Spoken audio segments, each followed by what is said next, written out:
Banyak jamaah ini yang marah, kenapa Ustaz Somad nggak balas?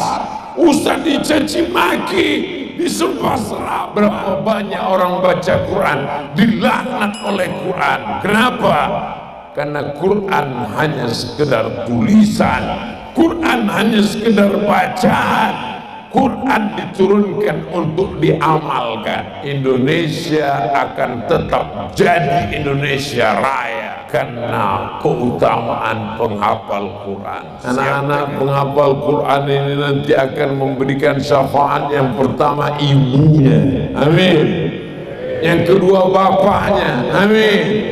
Yang ketiga gurunya, amin. Sallallahu ala Muhammad, sallallahu alaihi wasallam.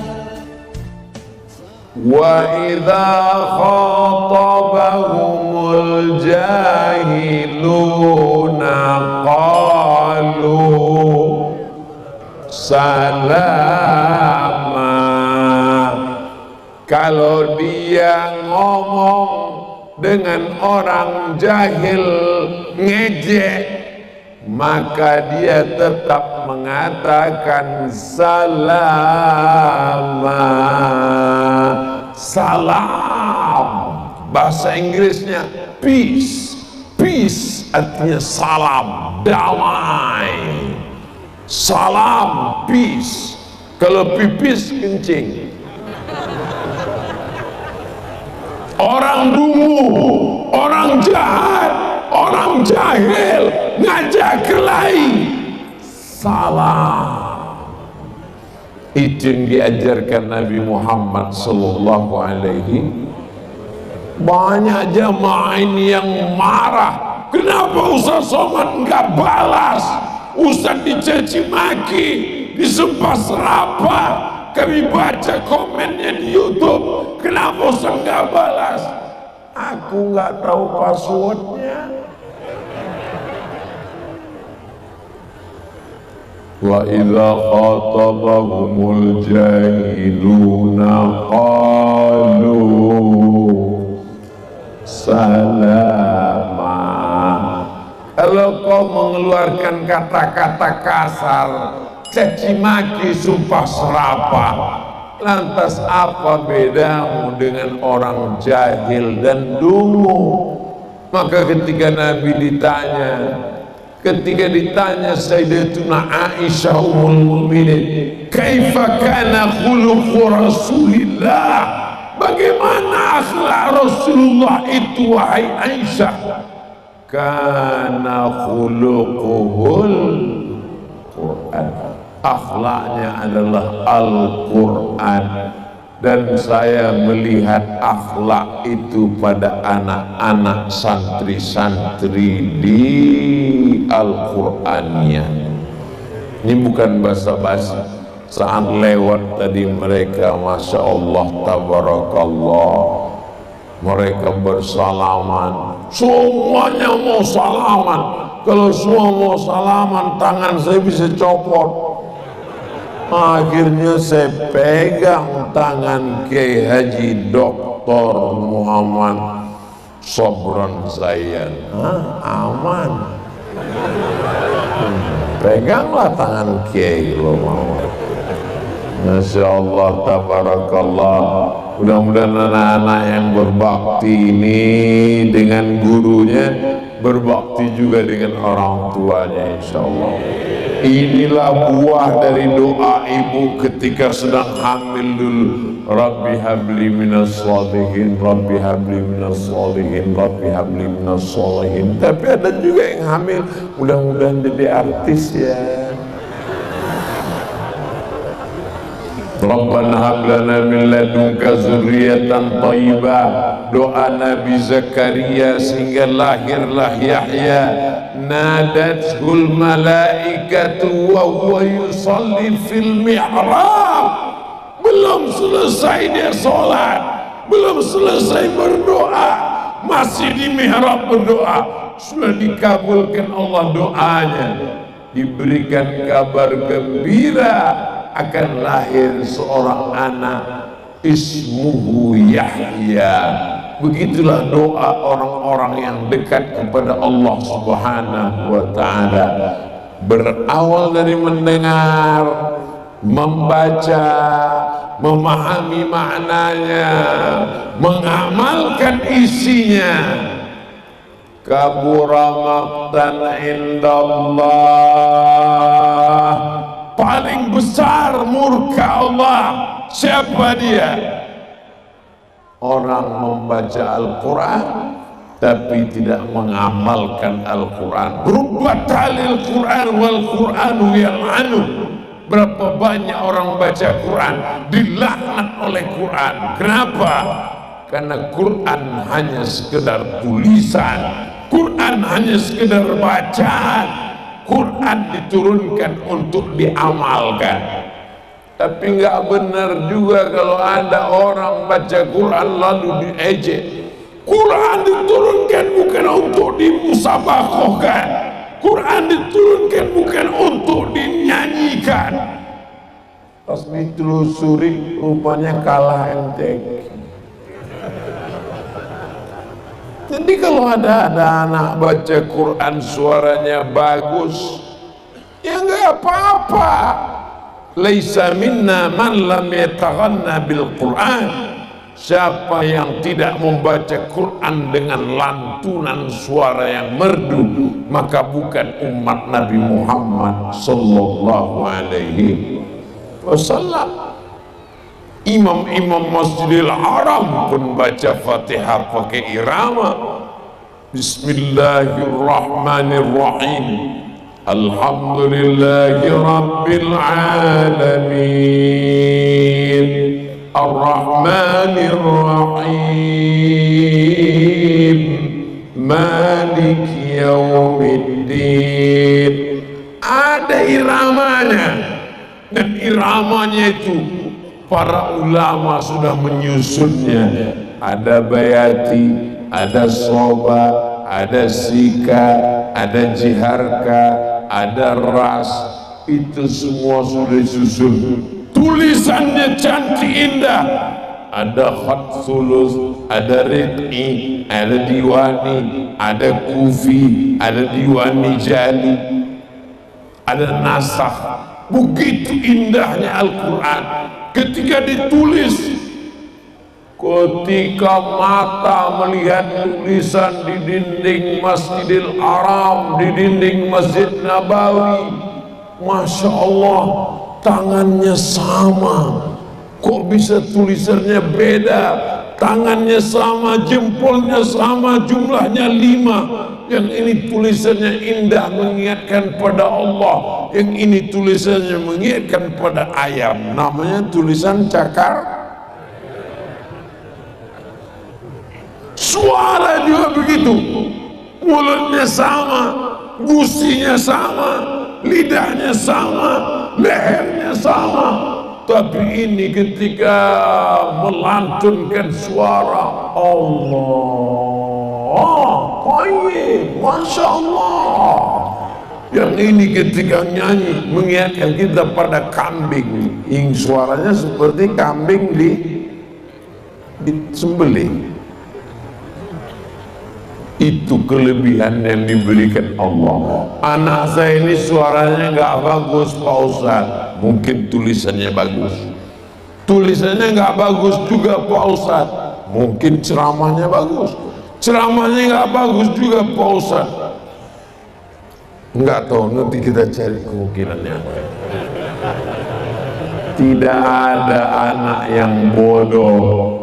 Yang ada hanyalah anak yang belum memperlihatkan kemampuannya.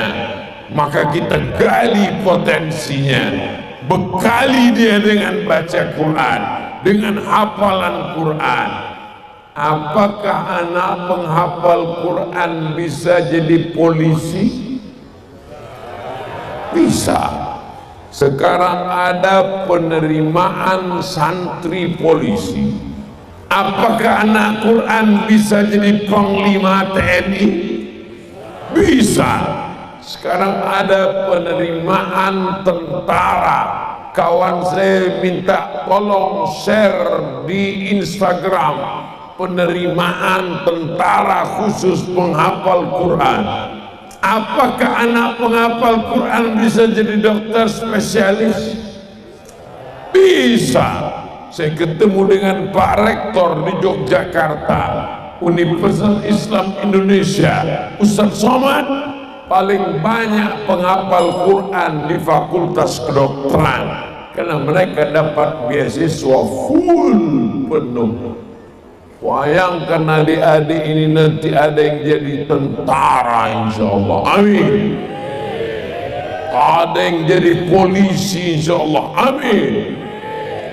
Bayangkan mereka jadi dokter spesialis, insya Allah, amin. Panglimanya penghafal Quran, Kapolrinya hafal Quran, menterinya hafal Quran, presidennya hafal Quran. Ketika mereka bangkit di atas muka bumi Allah, mengalirlah pahalanya untuk kita semua, insya Allah. Inilah yang kita inginkan. Dunia ini aman, tentram. Indonesia akan tetap jadi Indonesia Raya. Kenapa?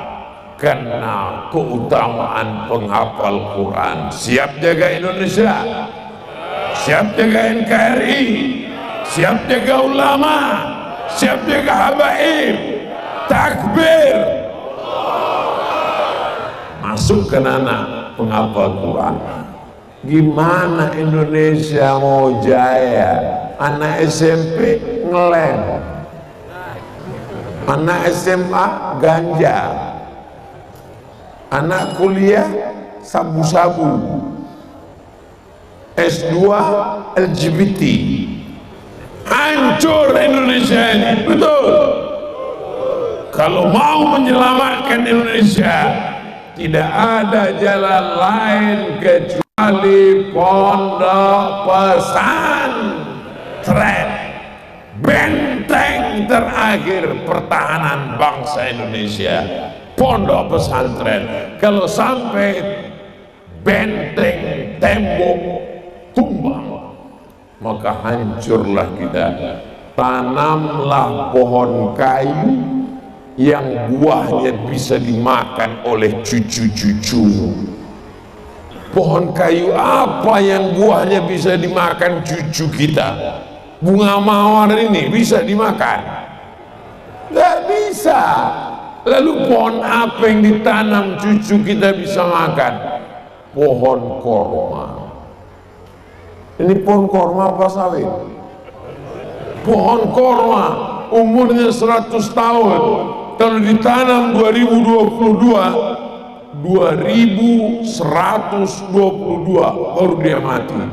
Satu pohon ditanam akan lahir 17 anaknya di celah-celah, akan tumbuh terus.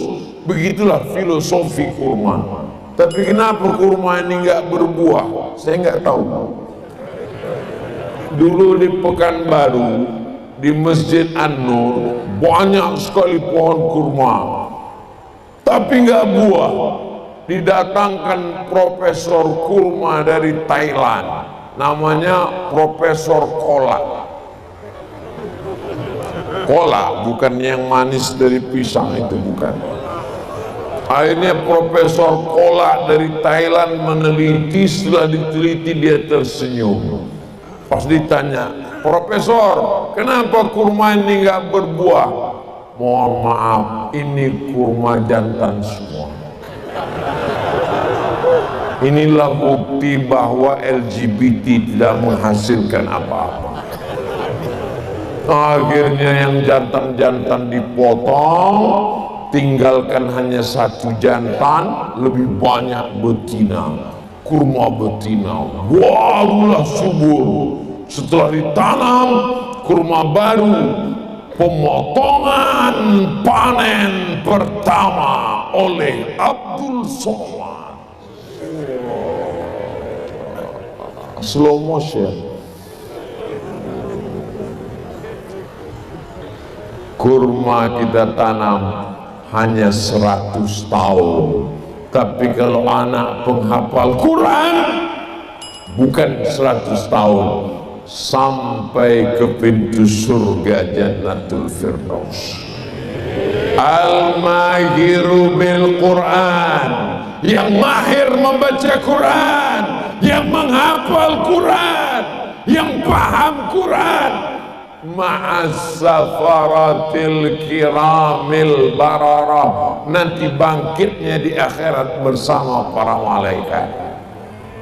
Lihat kanan malaikat, lihat kiri malaikat, depan malaikat, belakang malaikat. Aku bukan malaikat. Mengapa aku bersama malaikat? Karena engkau alumni Al-Quran. Penghafal Quran diberikan syafaat untuk memberikan syafaat kepada keluarganya. Anak-anak penghafal Quran ini nanti akan memberikan syafaat. Yang pertama ibunya, amin. Yang kedua bapaknya, amin. Yang ketiga gurunya, amin. Ditanya malaikat, ada lagi yang mau ditambah? Bingung dia, siapa lagi ya? Dia lupa ada satu yang belum. Ustaz Somad, maukah anak-anak Al-Quraniyah memberikan syafaat untuk Abdul Somad? Nampaknya enggak mau mereka. Maukah anak-anak Al-Quran memberikan syafaat nanti untuk Ustaz Abdul Somad? Alhamdulillah, selesai.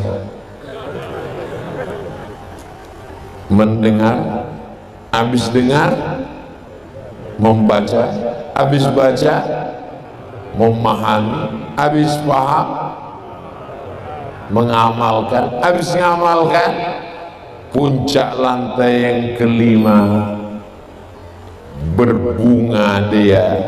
Setelah itu barulah yang kelima, mengajarkan Al-Quran seperti Kiai Haji Dr. Muhammad Sobron Zayyan. Murid beliau selama 22 tahun, milad yang ke-22, tersebar ke seluruh negeri, maka pahala beliau berlimpah-limpah. Khairukum, siapa yang paling baik di antara kamu? Bukan pejabat. Pejabat hanya masanya 5 tahun, 10 tahun. Itu pun kalau tidak datang KPK. Yang paling mulia bukan orang kaya. Orang kaya selama hartanya masih ada, hartanya enggak ada, kehormatannya hilang. Bukan orang ganteng. Orang ganteng selagi masih muda, gantengnya hilang, orang lupa. Yang kekal abadi adalah para penghafal Quran, pengajar Quran. Bukan kata saya, kata Nabi Muhammad SAW, khairukum, yang paling baik di antara kamu, man ta'allamal Quran, yang belajar Quran, wa 'allamahu, dan mengajarkan Al-Quran. Inilah 5 anak tangga yang diamalkan oleh anak-anak kita. Hafal yang 5 ini, karena insya Allah akan keluar dalam UAS, ujian akhir semester. Siap? Masya Allah. Allahumma salli ala Sayyidina Muhammad wa asghib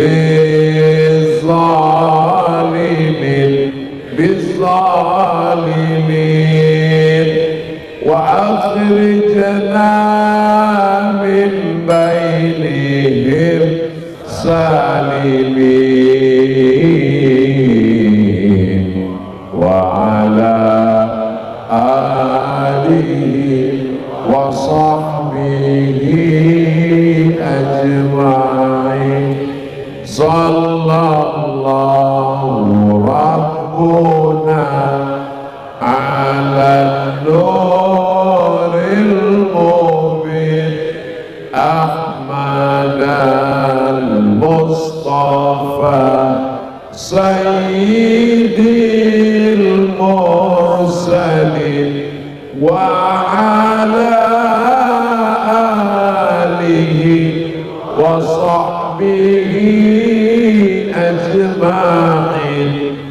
ala alihi wa sahbihi ajma'in.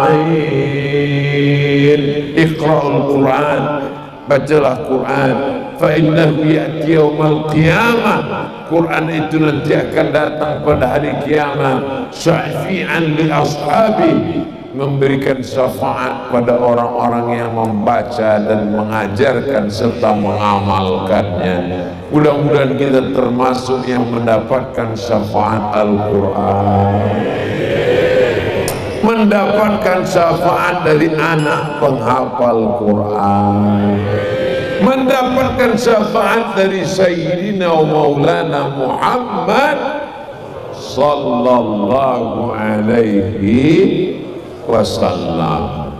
Dimulai jam 10, sekarang pas jam 11. Walaupun nggak ngelihat jam, saya sudah tahu bahwa saya sudah berdiri 60 menit. Dari mana tahu? Kesemutannya terasa. Itulah yang dapat Al-Fakir sampaikan. Banyak kata-kata yang tidak berkenan di hati, menyinggung perasaan. Saya mohon maaf. Sudikah Bapak Ibu memaafkan segala silap salah saya? Daftarkan anak Anda segera ke pesantren Al-Quraniyah sebelum tanggal penutupan berikut ini. Ingat, kuota terbatas. Nanti iklan ini akan dipotong, dimasukkan ke Instagram Ustaz Abdul Somad, kirim ke admin. Ceramah tausiah malam hari ini bisa diulang lagi. Mana tahu ada yang nggak fokus, bisa diulang lagi di channel Ustaz Abdul Somad Official. Subscribe, like, share, and comment. Terima kasih atas segala perhatian. Mohon maaf segala kesilapan. Aqulu qawli hadza astaghfirullah li wa lakum. Puncak dari tabligh akbar bukan kajian, tapi doanya. Tenangkan hati, beristighfar, aminkan doa kiai. Insyaallah Allah akan menurunkan rahmatnya untuk kita semua. Sallallahu ala Muhammad.